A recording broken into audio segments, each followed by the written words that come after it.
Hey, you can't be here. You've got to go.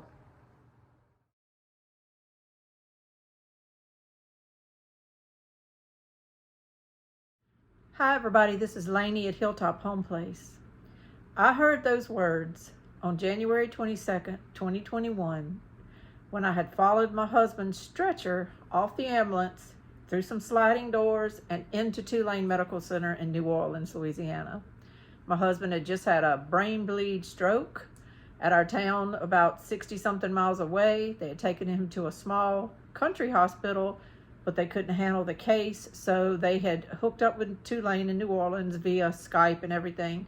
Tulane had looked at his records and said he needs to be down here quick. So they transferred him down there by ambulance, and I was walking in behind the stretcher when he got off the ambulance, and all of a sudden a lady stepped out of her office and hollered those words at me right in front of everybody. It kind of stunned me for a second because I didn't really understand that she was talking to me. I didn't understand why anybody would talk to me like that the minute we walked in the door, but she was in fact talking to me. And the reason was, this was 2021, January 2021, so we all know kind of what was going on the whole year of 2020 and right on into 2021. But especially in New Orleans, their mayor had declared what they called a code red. And this essentially said that nobody could be in any hospitals with any patients for any reason. You couldn't be on the sidewalks of the hospital. You couldn't stand in the halls of the hospital. Of course, the cafeterias and everything were shut down in the hospitals for any visitors. You had to go. She told me exactly what she was supposed to be telling me. You can't be here, you've got to go. But it shocked me and surprised me. I didn't realize New Orleans had some different rules going on at that time than it did more local to me. Our friend was in the hospital at that very moment because of heart surgery, and they were letting his wife stay with him the entire time at the hospital. It could only be her, but at least somebody was able to be there with him. I assumed, as his wife, I would be able to be there with my husband. But no, couldn't be there. We had to go. Now, I did look at the lady and I said, well, I don't really even know where we are, because we had followed an ambulance down a lot of these little streets going in a circle in New Orleans, and next thing you know, we're kind of at just this port with a light on it behind the hospital, parking garage right across the street. I didn't really even know exactly where I was in New Orleans, and I had no idea where hotels were or anything. And it was just a very confusing situation. And I just told her, I said, I don't even really know where I am. What are you saying? And I guess something in my voice, she took pity on me. So she said, well, I'll give you some names of some hotels. And then I said, well, don't y'all need paperwork filled out or anything? Or don't you need some information on him? Oh, well, yeah, come in my office. Well, come to find out, they did need information, and they did need me, and it's a good thing I didn't walk out the door when she said that, because I ended up being there almost an hour filling out paperwork. She was giving me things to sign. You're signing your life away, but you're going to pay the bill to this hospital. So, you had to sign all that kind of stuff. I had to give her copies of insurance cards, copies of driver's license. I don't know what they'd have done if I'd have walked out immediately, but I stayed, and that night, though, has stayed in my mind ever since then. And as I have been hearing lately, a lot of little stuff going on that might kind of bode bad for all of us, that a lot of this stuff might be tried to be repeated. I have a whole nother scenario going on here where a lot of these things that happened in 2020 and 2021 might be starting to be repeated. It's just been going through my mind that I want to let people know what I've found out. I want to let you know what I experienced by getting talked to like that night at the hospital. And really, I'm embarrassed to say I didn't question it. She's saying it. The mayor of New Orleans called a code red. Sounds bad. They just weren't having it. They weren't going to have you there. You were not going to be there. And I have since done a little research, and I wanted to share with you what I found out, and that I found out patients do have rights. We weren't informed of any of those rights, but they do have rights. And these are not rights guaranteed by law. I'll get to that in just a second. But I also found out, I wanted to say first, that this code red that was called in New Orleans, I've been trying to find that code red in print and exactly what it said and everything, and I have not been able to find it. Now, there's a website that you can go for the city of New Orleans, and you can find every declaration that the mayor made, everything to do with the situation that was going on then. And I have to be elusive because you can be talking honestly about these things and giving great information, but if you use the wrong words, you're going to get pulled, and that's the sad state of things. They don't want us to be able to share information with each other. It all has to be filtered from certain channels, and those channels I really don't care about anymore. I don't listen to them. I don't really honor their advice. I don't trust them. But back to the code red, I could not find it printed anywhere. All I could find was that a media blitz went out saying that a code red had been declared, and it was quoting other officials in different health departments saying, well, we need to do this right now because we want people to just be respectful and not have big gatherings and not congregate at restaurants and not do this and not do that. We don't need them congregating at hospitals. It was more of almost like a little media blitz that was just treated as something legal and binding. I could be wrong, but on the list of documents for the city of New Orleans, and they had documents for everything, every hurricane that came through, every tropical storm, ice storms, everything, anything that the mayor had declared officially was listed as a document you could print. There was no document for a code red, just saying. I think it was strictly, did you order the code red? Yes, she ordered the code red. But there didn't have really any legal backing behind it, I don't think.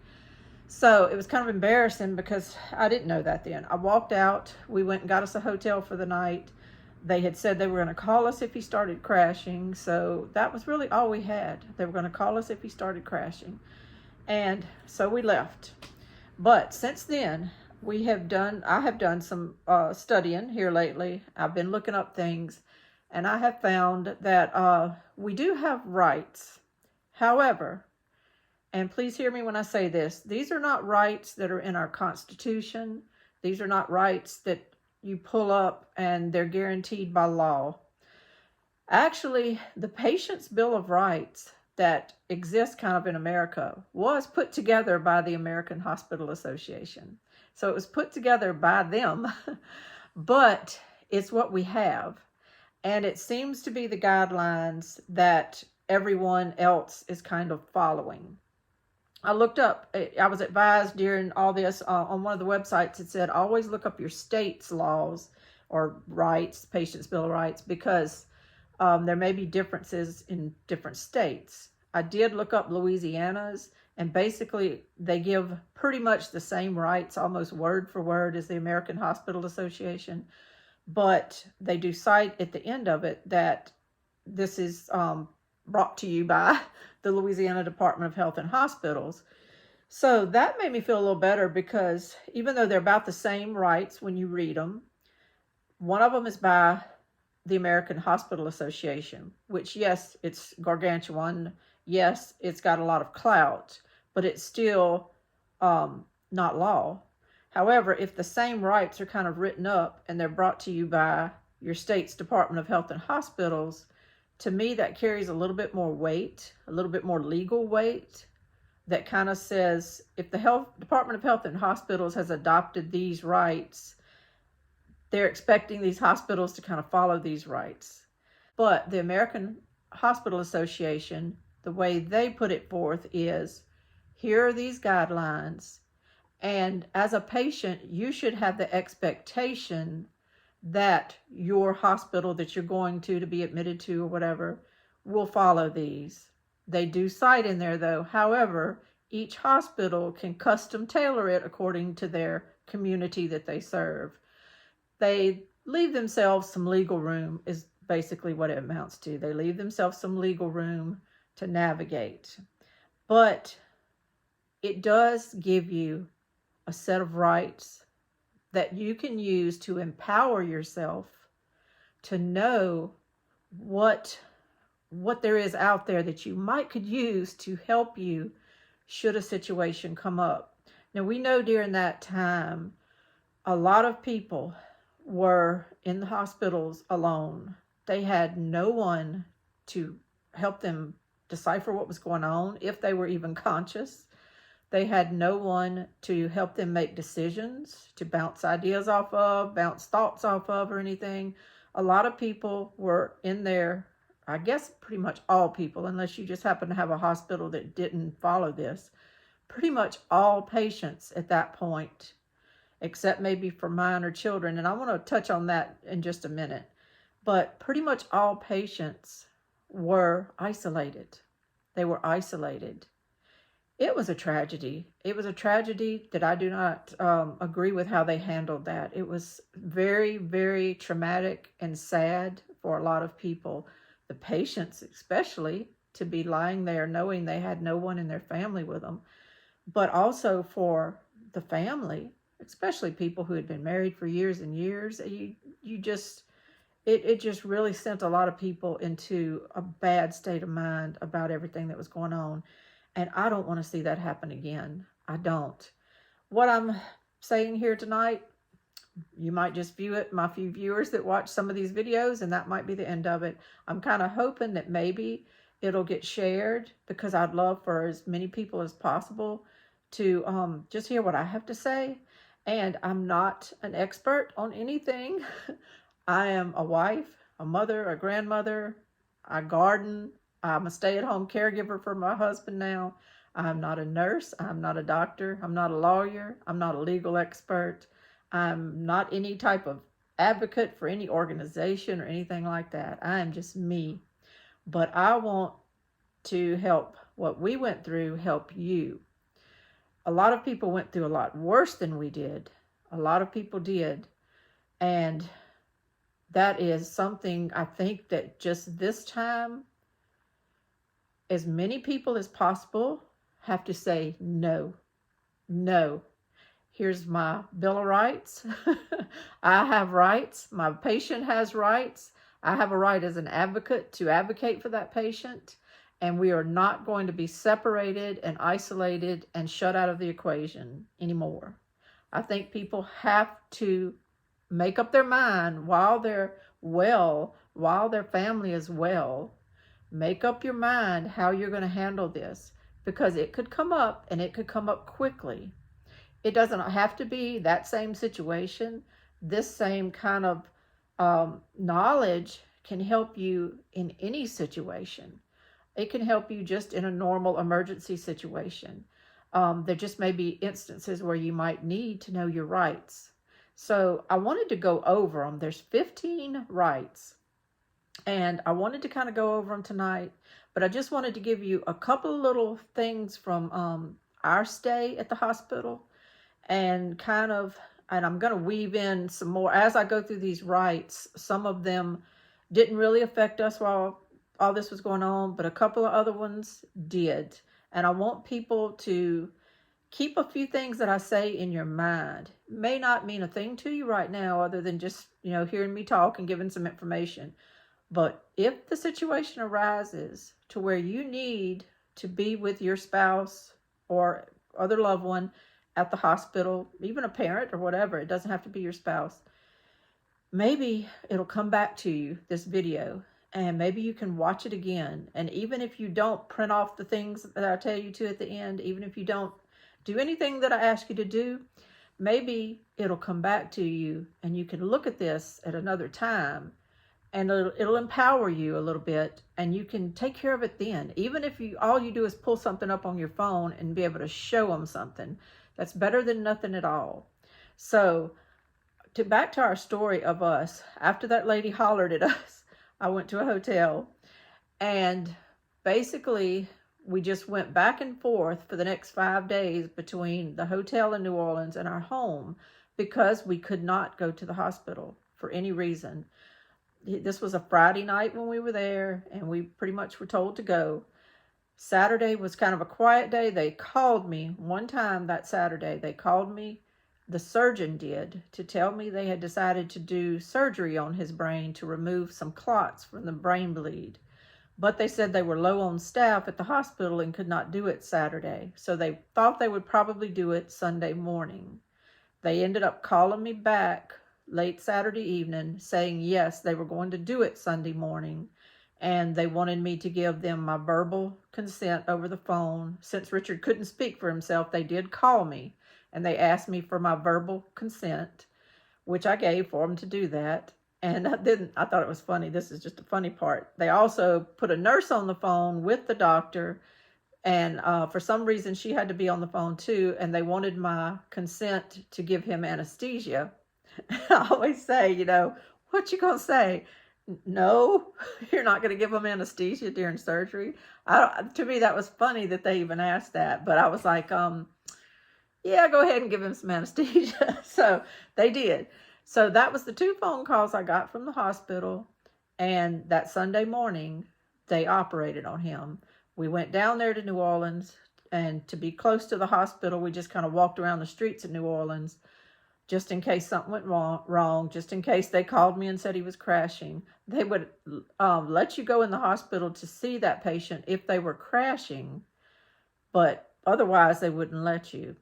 And so that was our story. And so this code red that was affecting New Orleans affected us 5 days. After he was there 5 days, they canceled it.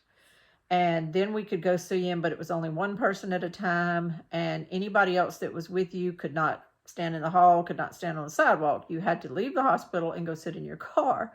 So it was a hard kind of situation because I didn't want my kids going down to New Orleans by themselves. So we were always together. So somebody was in the car, somebody was in the hospital. It was very stressful and not good for the patient, because it made it where one person really couldn't go stay all day because the one riding with them was in the car. And not to the very end did I go by myself a couple of times when it was new and when we were all worried to death. The kids wanted to be with me when we went down there. So that was what we went through. So for 5 days, we weren't allowed to see him. He was there 11 days total. Then he was transferred back to Baton Rouge to a rehab hospital. And their visitation was a little better. I could go see him. I could actually stay with him all day long, but no one else could at all. He only had one designated visitor for the entire 30 days he was at the rehab hospital. So our children did not get to see him at all for 30 days because of their event rules. So at least though I was able to. And actually that came in handy. I had to be his advocate. Not just when we got there, but I actually found out things from this stay down at Tulane that carried into that stay down there that I wasn't aware of was going on at Tulane, and I had to be his advocate. Somebody has to be of sound mind and able to take in information and able to read things, read the discharge papers, read everything, to know exactly what is going on with your patient. It's ideally if you can sit there all day long and watch the doctors come and go and watch the monitors and watch the meds be administered and watch the IVs be changed out. That's ideally, because then you start understanding the whole care process of that patient. But when you're isolated, when all you get is a occasional phone call, or they'll tell you you can call and check, but you're getting just this, oh, he's doing pretty good, this happened, that happened, fever's gone, whatever, and you're just getting generalizations. You're not really understanding everything about that patient. So that's why I'm just so adamant to do this video, because I don't want anybody else to be in the position of not knowing what's going on with their loved one. I'm going to go ahead and start this patient's Bill of Rights really quick. I just want to say that these, while I said they're not legal rights, they are to be expected to be honored. And keep that in mind. And I think legally, you could refer to these rights when you're denied those rights, and you could use them as a basis for a lawsuit if you had to. And I think that also you can use these to let people know that you know your rights and that you will seek some legal counsel if they don't honor them. I hate to jump to things like that. I'm not a person that likes legal stuff and lawsuits. I'm just saying, in these crisis situations where you're told, go, you can't be here. I think had I known a lot more to say, I would have at least been allowed to be there for a little while every day to check on him and stuff. I I do realize that I probably wouldn't have wanted to be there 24/7 right off the bat, because Richard was taken to a special area. Then he was put into surgery and all that stuff. And I would have been kind of alone in some other place in the hospital by myself, with no other people walking around the hospital, like just average people like me. And it may not have been a good situation for me. But once a person is put in ICU for days, or they're put in their room, somebody needs to be there, I believe. So here we go. The Patient's Bill of Rights. This was first adopted by the American Hospital Association in 1973. And then what I'm fixing to read to you is their revised version from 1992. So these have been 30 years now, 31 years that this revised version has been used. Now, they have recently revised it again and just put it in a brochure form. But the brochure form is very annotated. It's pleasing to look at. It's got pictures and everything, but it's got just shorter little quips of these rights. And I just feel that you kind of need to hear the whole right read to you, because if you cut out a lot of words of it, a lot of things that would help you legally are gone. They're just kind of putting an easy to read. Everybody wants an easy to read TikTok format these days. But really, when it comes down to your loved one's care, you can't just have a little TikTok version. You need the whole version. So I was going to talk about that with you. I do want to read a little bit of their introduction. It says, the American Hospital Association presents a Patient's Bill of Rights with the expectation that it will contribute to more effective patient care, and this Bill of Rights be supported by the hospital on behalf of the institution, its medical staff, employees, and patients. The American Hospital Association encourages healthcare institutions to tailor this Bill of Rights to their patient community by translating and or simplifying the language of this Bill of Rights, as may be necessary to ensure that patients and their families understand their rights and responsibilities. And it also says these rights can be exercised on the patient's behalf by a designated surrogate or proxy decision maker if the patient lacks decision-making capability, if that patient is legally incompetent, or if that patient is a minor. And I want to emphasize that, because what that's saying is if the patient just cannot understand all this, then these rights can be administered through an advocate. In my husband's case, every case is different. In my husband's case, from here going forward, I will always fight for my right to be there with him, because in his particular situation, he had a stroke. He has global aphasia now, which global aphasia just means sometimes you cannot find the right word to say. You know what you want to say, but it does not come out. You can speak where someone can understand you most of the time, not all the time, but most of the time, but the words just do not come out the way you want them to. You might be talking about a cup of water, but you're asking for a lamp. It's just a weird thing the way your brain does when you have aphasia. He cannot take in information from a doctor and spit out the correct answer. He has trouble taking in the information too. It's not just the spitting out part.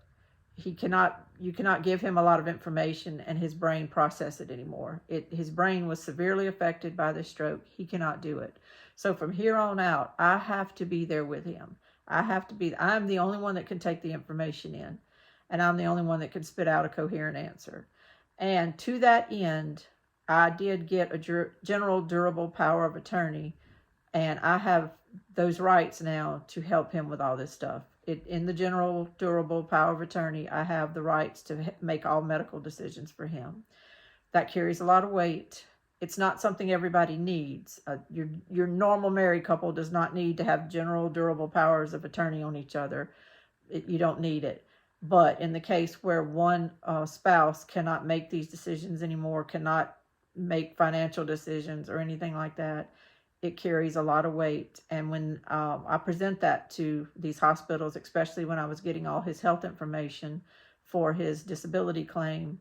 They honored it in 2 seconds once I presented it and did my driver's license, and they verified who I was. So you can also, though, just put together a little document stating because Richard and I had this ahead of time. It stated that my wife can make decisions for me if I'm not able. And then I had one that's saying my husband can make decisions for me. And I had copies of those in the glove compartments of all of our vehicles that we used. And so you can make little small documents like that. You don't have to have a big, huge legal thing going on.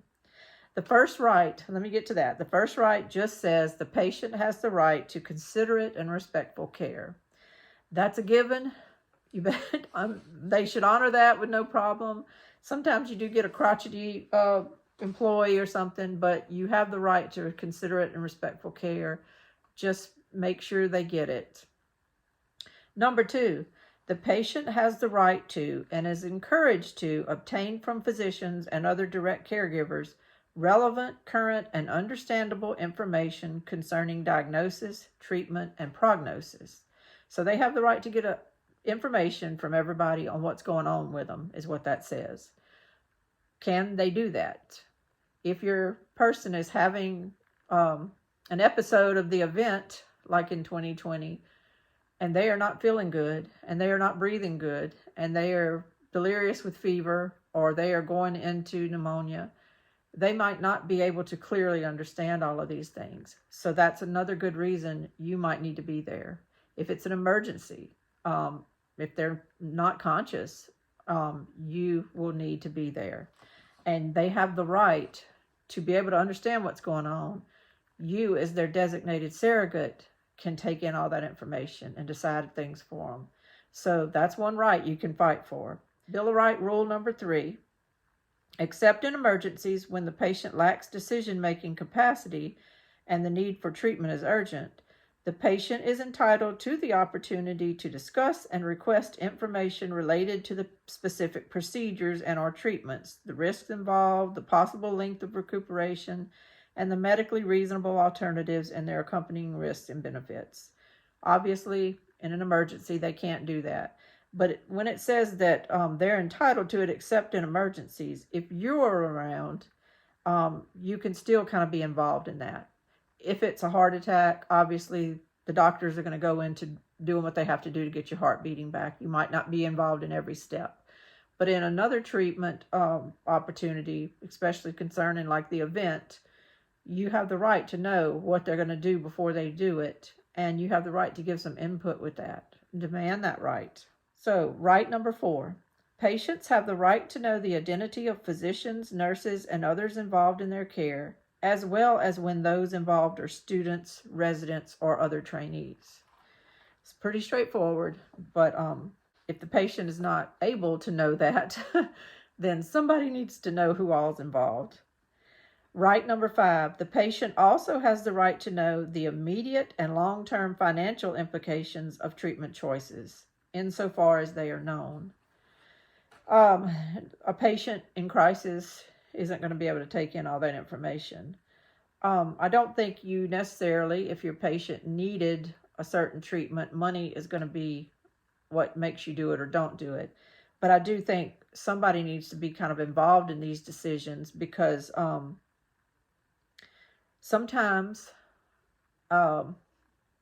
I could cite examples. I don't want to give too much personal information, but sometimes treatments are opted for that may not be necessary. A lot of times they might just be your patient fits kind of a criteria that they need to try out this new procedure that they're wanting to do.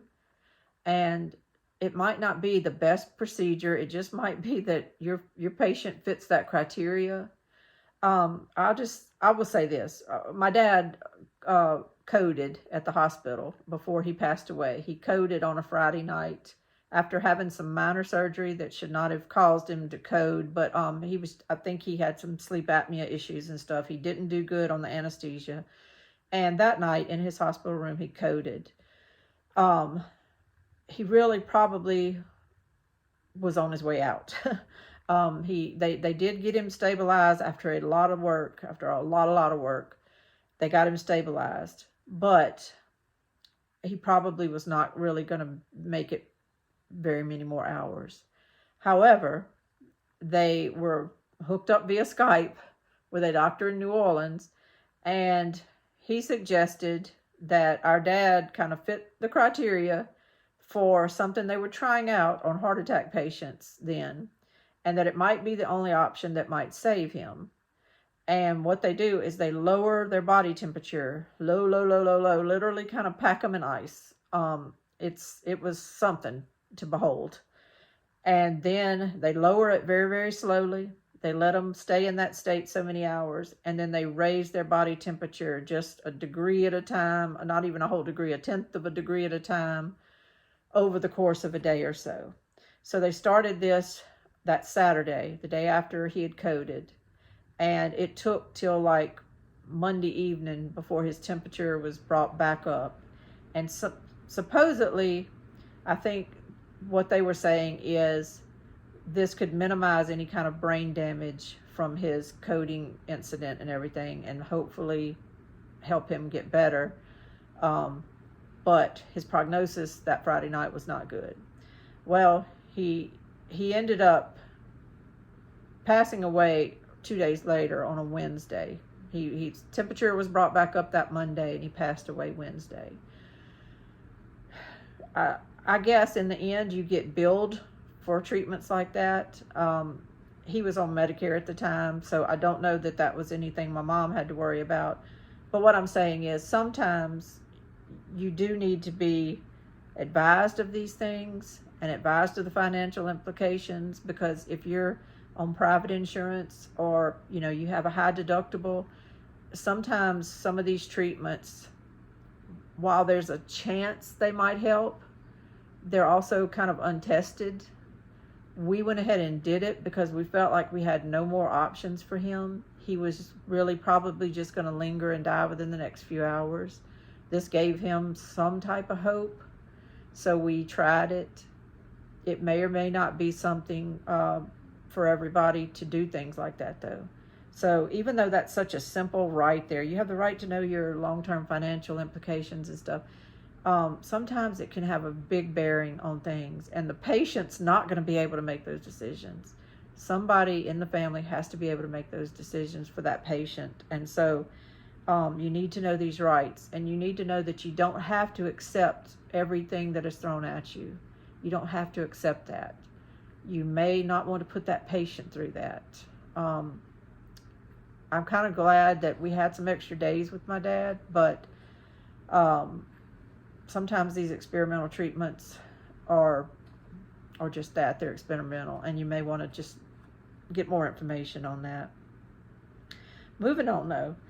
Right number 6, the patient has the right to make decisions about the plan of care prior to and during the course of treatment, and to refuse a recommended treatment or plan of care to the extent permitted by law and hospital policy. And it goes on to say that if you do refuse, then you may even have to be transferred out of the hospital if they can't offer you any other options, and that if you are going to be transferred, they have to notify you of how refusing this treatment might affect you. Some treatments are needed, and you need to probably do them to get better, but they have to talk to you about that, and you do have the right to refuse. Number 7 is very important. Right number 7. It says the patient has the right to have an advance directive, such as a living will, a healthcare proxy, or durable power of attorney. That's what I was talking about a while ago for healthcare. They have the right to have an advance directive concerning treatment or designating a surrogate decision maker, with the expectation that the hospital will honor the intent of that directive to the extent permitted by law and hospital policy. Healthcare institutions must advise patients of their rights under state law and hospital policy to make informed medical choices. They must ask if the patient has an advance directive and include that information in patient's records. The patient has the right to timely information about hospital policy that may limit its ability to implement a fully legally valid advance directive. That's getting down in the weeds. But the part I wanted to just point out is that this number 7 is where it says you have the right to have these directives. You have the right for designating a surrogate decision maker, and this right may be the right that gets you in the door when they're telling you, you got to go, you can't be here, we'll call you if he crashes. This right might be the right where you say, no, my patient has a right for a designated surrogate. I am that surrogate. Here are my papers. I will be with him to make sure that he gets the care he needs. I will be with him to make sure I can make an informed decision to tell you whether you can do this or that, or to make notes of what you're doing so that I can better care for him when he comes home. It's a thing. How are you going to really give the best care when that patient comes home, when you really have no idea what they've been through for the time they've been in the hospital, because you've both been isolated from each other? And that's a point that, they need to have compassion for that patient and understand that somebody needs to really be involved in their care in the hospital, because those people are going to be involved when they get home. Right number 8, the patient has the right to every consideration of privacy. Case discussions, consultation, examination, and treatment should be conducted so as to protect each patient's privacy. That's a given. Hopefully that doesn't end up being a problem. Right number 9, the patient has the right to expect that all communications and records pertaining to his or her care will be treated as confidential. And it goes on to say how they should, there may be mandatory reporting laws, but in general, all your information should be confidential. Hopefully, there again, this is just a given and you shouldn't have any problems with that. Right number 10, the patient has the right to review the records pertaining to his or her medical care and to have the information explained or interpreted as necessary, except when restricted by law. If your patient is able to do that, good. Most times they're not. So that would be where the designated surrogate would definitely need to be talking to the doctor about the records and any information that needs to be explained about their medical care. Right number 11, the patient has the right to expect that within its capacity and policies, a hospital will make reasonable response to the request of a patient for appropriate and medically indicated care and services. The hospital must provide evaluation, service, and/or referral as indicated by the urgency of the case. When medically appropriate and legally permissible, or when a patient has so requested, a patient may be transferred to another facilities. And then they talk about the transfer a little bit. That just means you can kind of ask for a certain treatment. They may tell you that it's against their policies for that treatment, and you have a right to transfer to another hospital. They don't transfer you until they make sure that other facility can take you and that it's in your best interest that that facility will accommodate your request or whatever. But this just gives you the right. In other words, hopefully you don't run into this, but hopefully if you don't really like what they're saying and you say, no, I'd rather handle it this way, this is the way I want it handled, this kind of covers the fact that they will try, but if they can't, you have the right to go somewhere else that will, and they will have to help you get to that place and help you with the transfer. So now my husband did transfer out, but he transferred to a rehab hospital, and that was just part of his next part of his care. So that part went with it, but this would be if you wanted certain kind of a treatment and didn't get it. So I didn't run into that, but it's good to know that that right exists for you.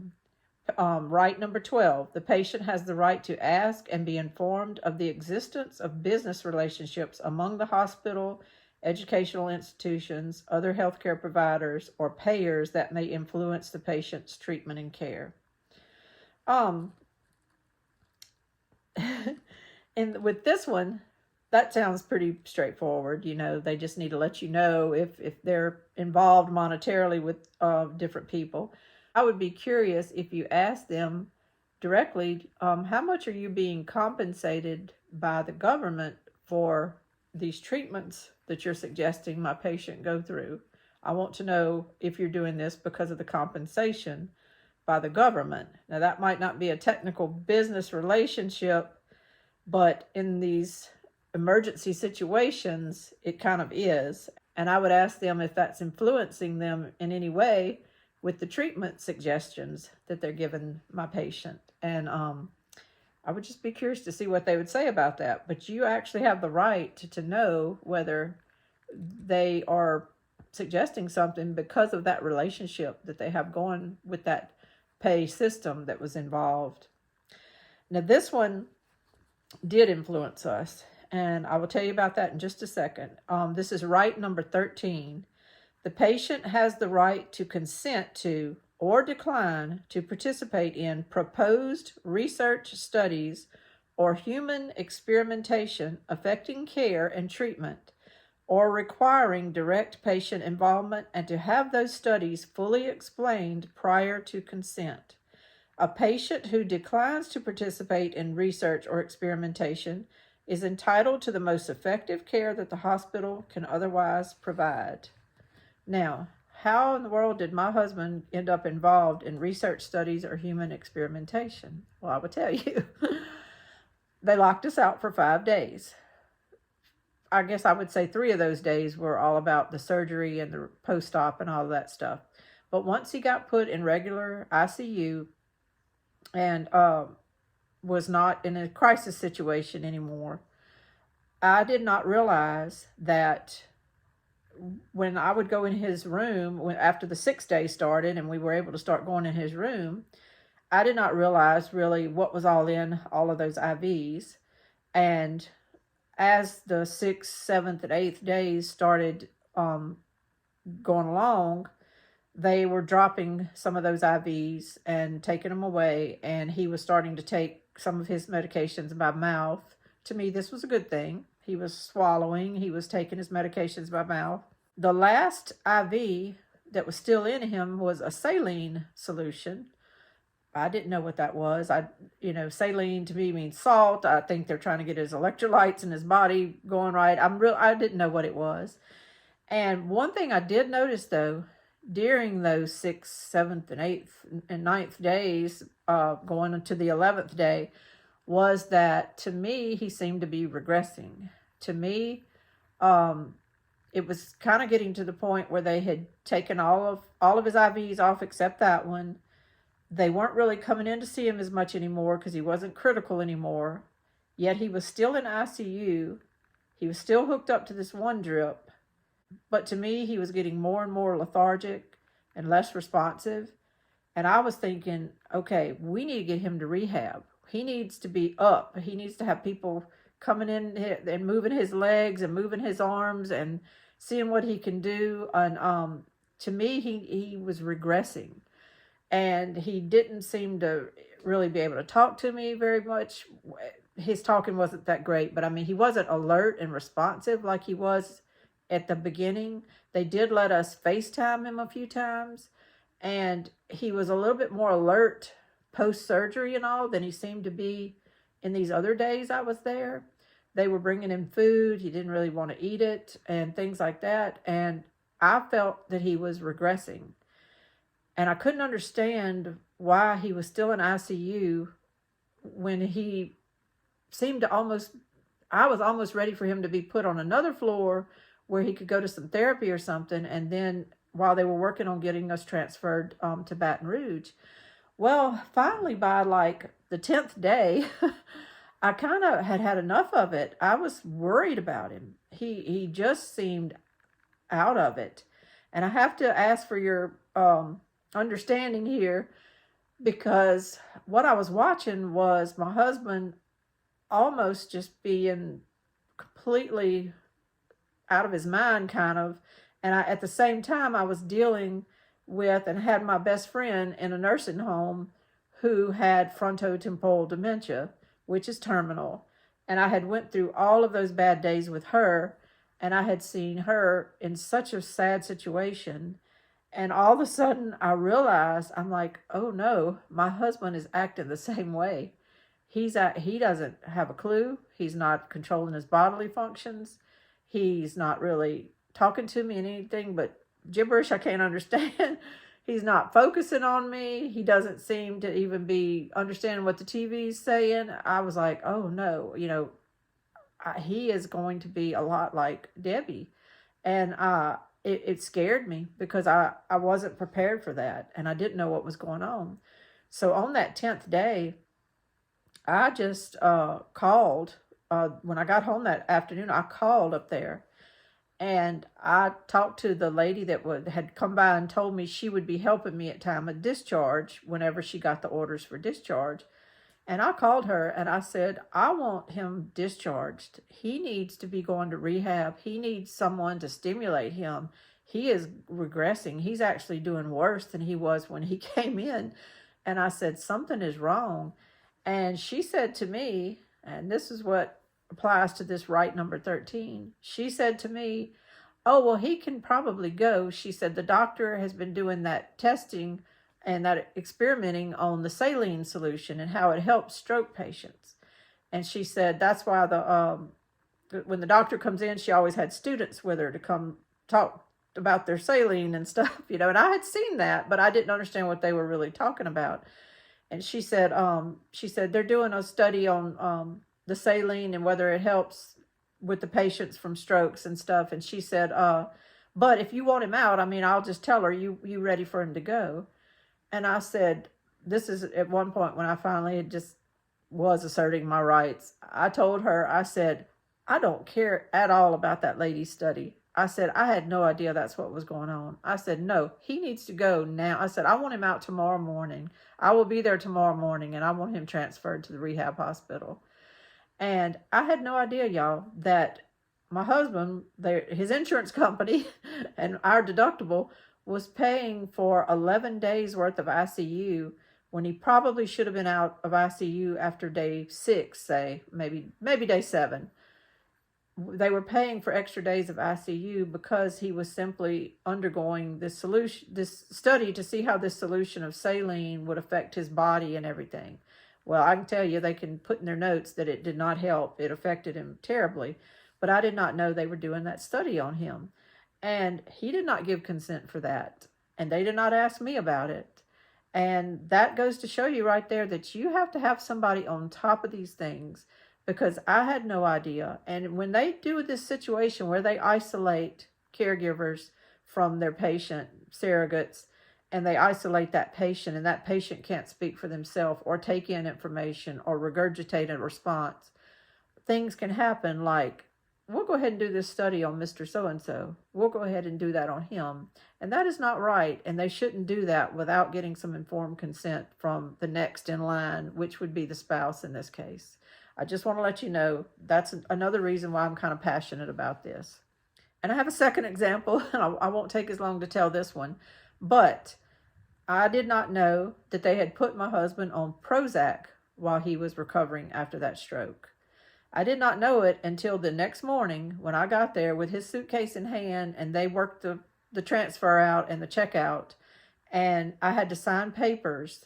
And when you're discharging from a hospital, they give you a list of all the medications printed out, and you have to sign something saying, yes, this is the medications he's on. Well, one of them was Prozac, and I did not know that. And I asked the doctor who happened to be there, I said, why is he on Prozac? And she told me that this is something they do for stroke patients because it kind of helps. I think she said it kind of helps chill them out a little bit so that they're not as frustrated with their lack of movement and with their lack of speech and all. They get very frustrated if they feel themselves fighting against their own body, and that the Prozac kind of calms them down.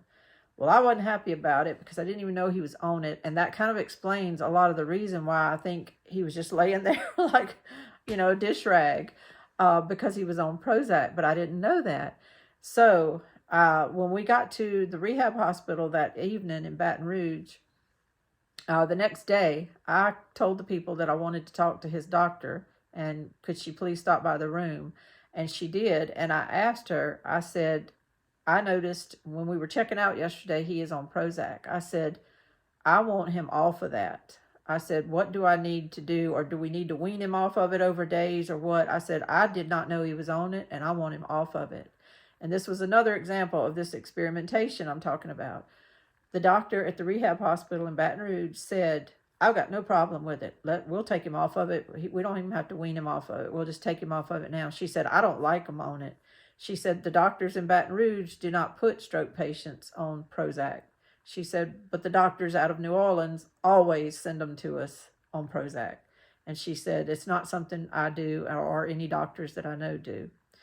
So we took him off of it. And, I'm not saying he bounced back really quick, but he did start becoming himself over the next week.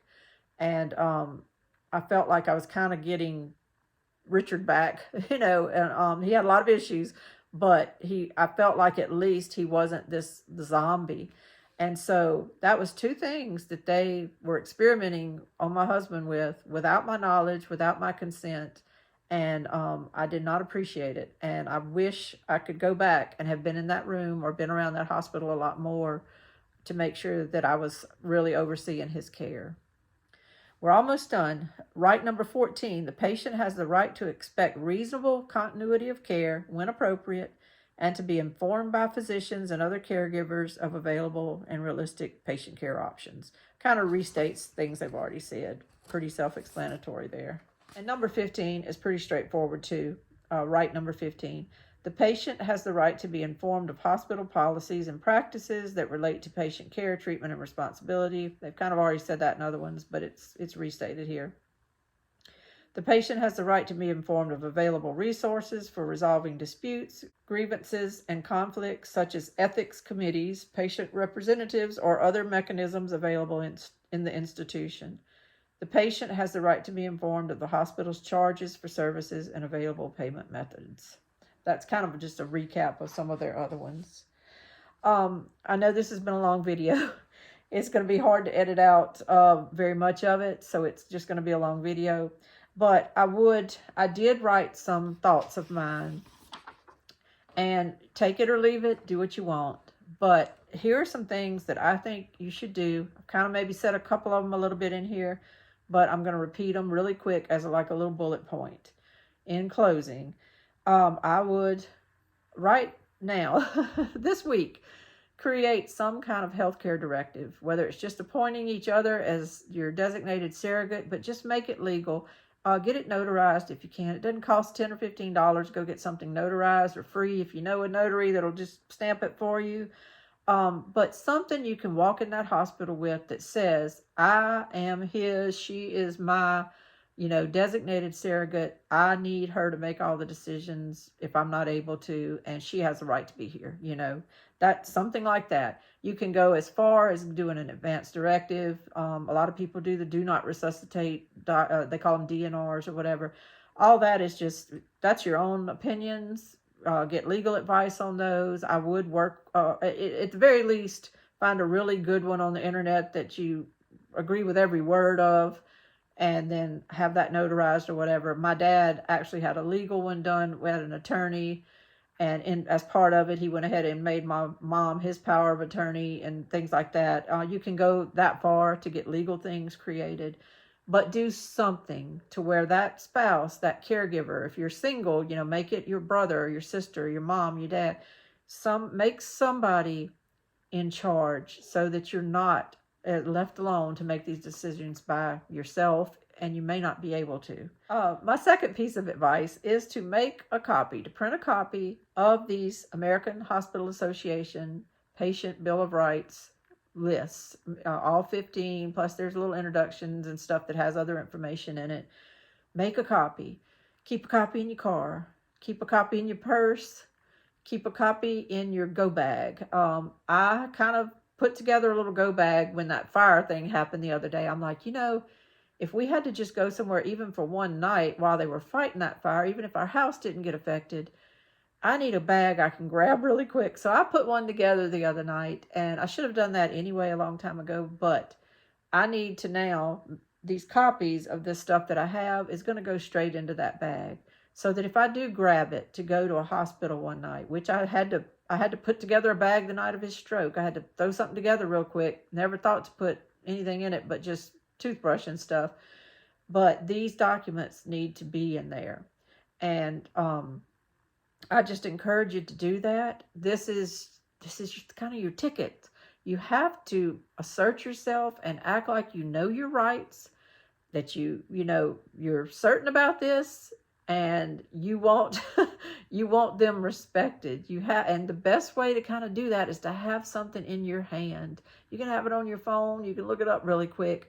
but something that you've held in your hand and you've read through, and that you can sit in a waiting room and read through while you're waiting or whatever to argue with the next person up the ladder. You need that kind of in your hand. I would highly suggest that. Make several copies and put them in several places.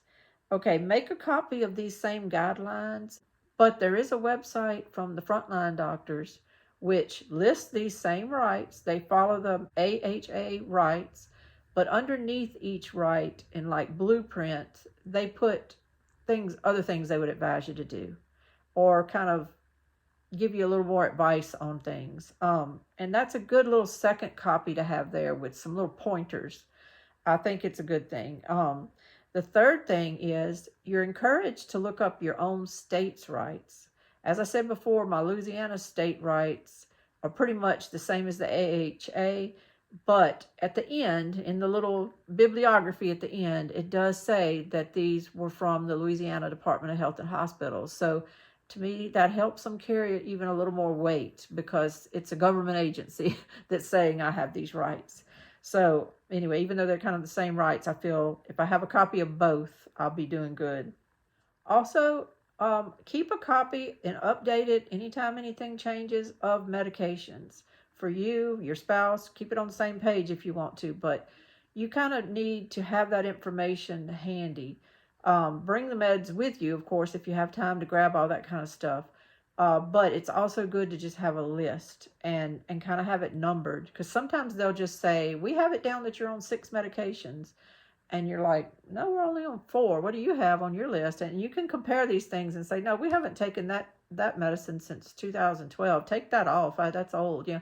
And they will update that list while you're talking to them. But if you have a good list to look at, it helps a lot. So I would keep a list in your purse, in your car, in your go bag at all times. And here's an important one that I thought I would add in here, is to research and find the name of a good attorney that you think would help you with this situation should it arise, if you need a little backup. Whenever we were dealing with my son's wreck, I have found a wonderful attorney. We didn't have to hire him or anything, but he was very good, experienced, and he called to talk to me about the whole situation. He gave me great advice that I've since double checked with other people and with the insurance company and all, and he was spot on with all of his advice. And he spent almost an hour with me on the phone, not getting paid, just talking to me about all that, and just was very open to, like, if you ever need anything, just let me know. We're here for you, you know, if you ever do need any kind of legal services. So I'm putting his name and his number. I've already got them in my phone, but I'm also going to write them down on some of these papers to where I have that also. And it just helps if you can walk in and say that when you're being denied your rights, when you're being told to go home, you don't belong here, go home, we'll call you when he crashes. If you are asserting your rights, sometimes it does help to say, I have an attorney and he told me to call him if I need him, and I will pick up the phone and call him. Let me get the name of your legal department, and who should he ask for when he calls? And sometimes, y'all, that's really all you really have to do, because once they are aware that you do know your rights, that you're not a pushover, that you're not going to be intimidated by a tall woman walking out of an office hollering at you, their tone can change sometimes.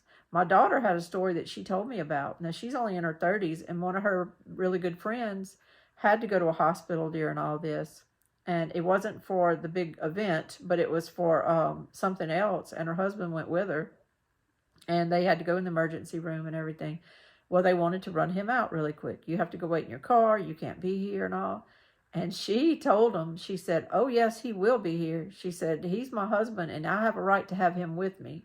And then they argued with him. And she said, no, he has a right to be here with me. I have a right to have him here with me. And she said, if you deny him that right, I'm calling my attorney right now. And do you know what they said? Well, he has to wear a mask. And she said, well, he's going to wear a mask. And they let him go with her to the back when she was being looked at by the emergency room physician.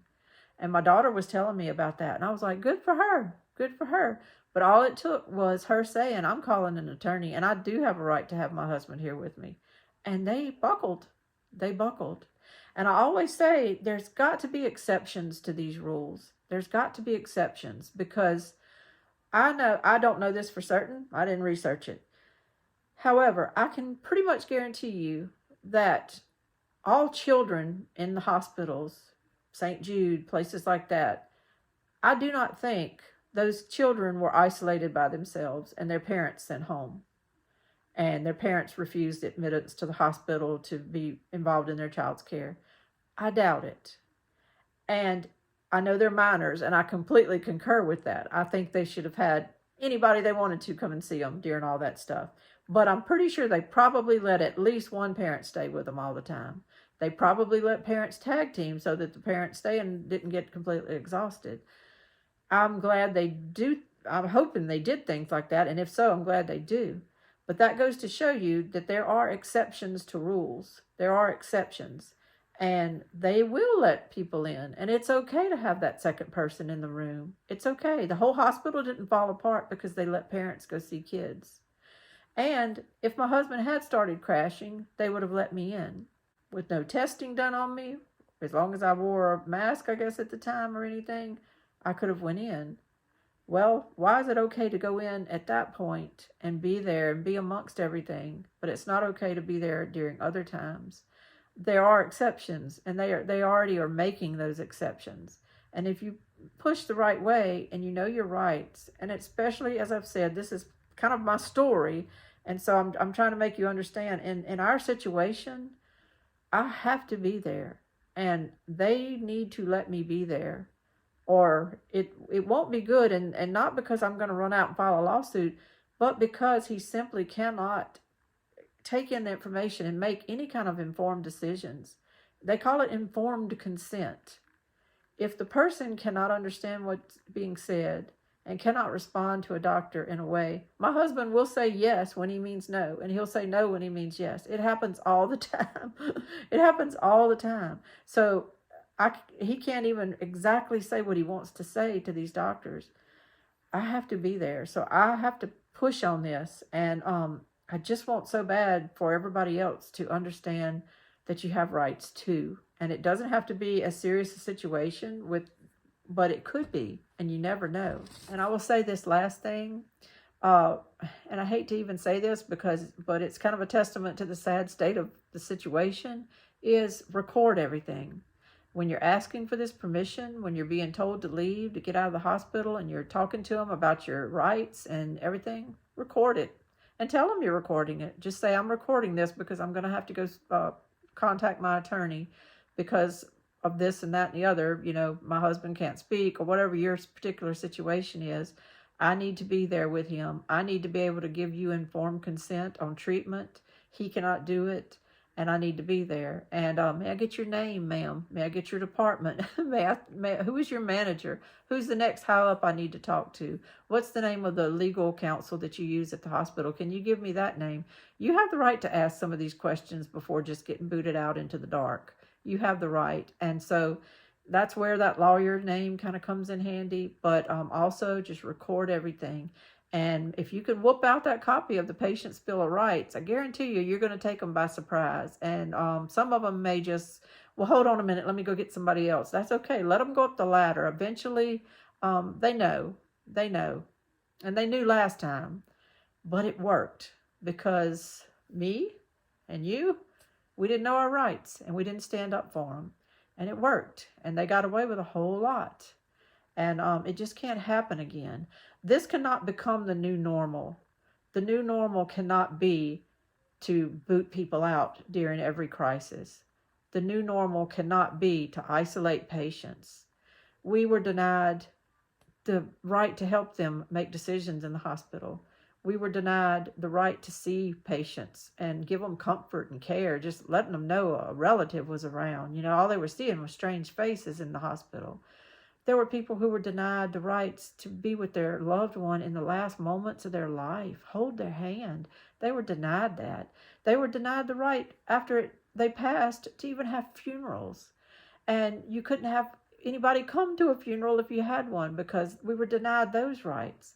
And I just personally do not want that to happen again. And I think that if more people would just know their rights and stand up against all of this, it would make a big difference. Sometimes it only takes a few people just being really vocal and standing up for themselves for a mountain to move. Faith of a mustard seed moves mountains. Sometimes it's just saying no. No, you're not. No, you're not. You're not doing that to me. Not to this patient, you're not. And also, I wonder if just a simple appeal to them of, ma'am, is this how you would do it if your husband was here? If your spouse was here? If your son was checking in? Your daughter? Is this how you would want to be treated? Would you be in the room? And they know they would. Anyway, this is Lainey from Hilltop Home Place. I hope that something that I've said has helped. I encourage you to please empower yourself with knowledge. Don't be afraid. If we stand together, we've got each other's backs. We will get through this. It's just be happy. Be happy that information is available at your fingertips. Be happy that we can share a lot of knowledge amongst each other and get ourselves ready and arm ourselves with knowledge. So thank you so much. I'll put links to anything that I mentioned in the bottom, and take advantage of them if you would. I appreciate you. I care for you, and I wish you all the best in the world. This is Lainey at Hilltop Home Place. Bye-bye.